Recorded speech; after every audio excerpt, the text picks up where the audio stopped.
আসসালামু আলাইকুম রহমতুল্লাহ। আমার নাম আকিক মিয়া। আজকে সম্মানিত সাংবাদিক ভাইয়ারা, সালামু আলাইকুম। আজকে আপনারা কষ্ট করে আইসন, thank you very much. Bangla London Bangla press ক্লাবর থ্যাংক ইউ আপনারা সবাই রে।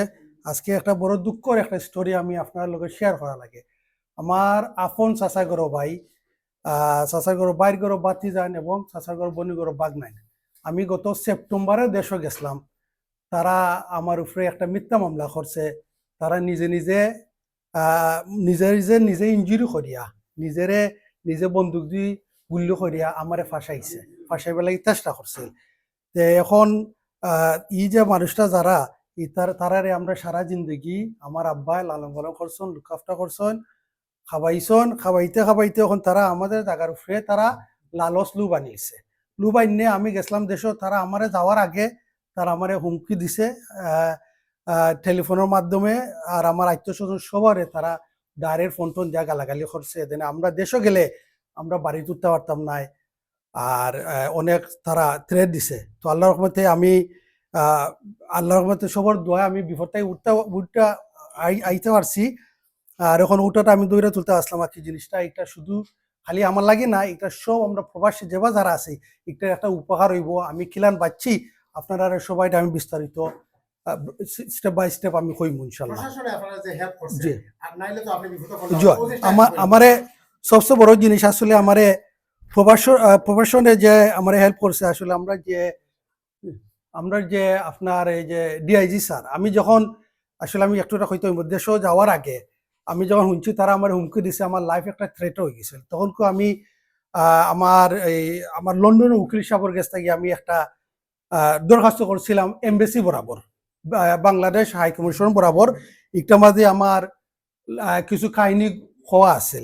তখন আমি কেটা করছি আপনার বাংলাদেশে যাওয়া পরে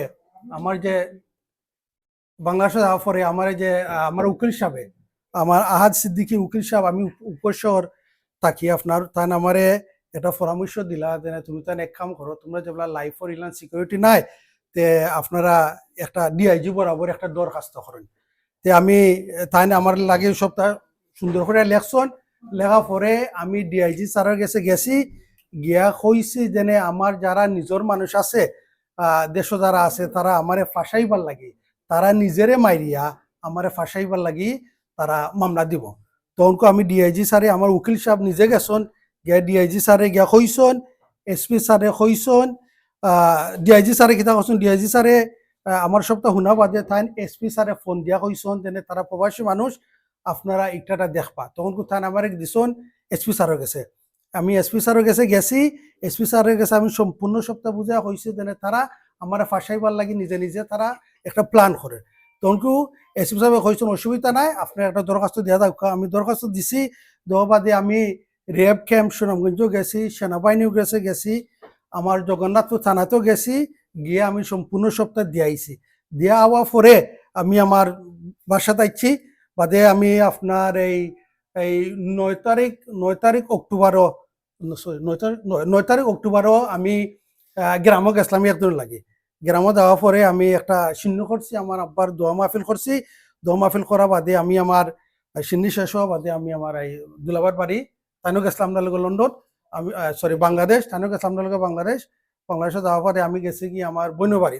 এখানেও যাওয়ার পরে আপনার আমরা সিন্নি করা বাদে আমরা তো গেছি কি ফাটলি যাওয়া বাদে আমরা হনেও থাকছি, খাওয়া দাওয়া করছি।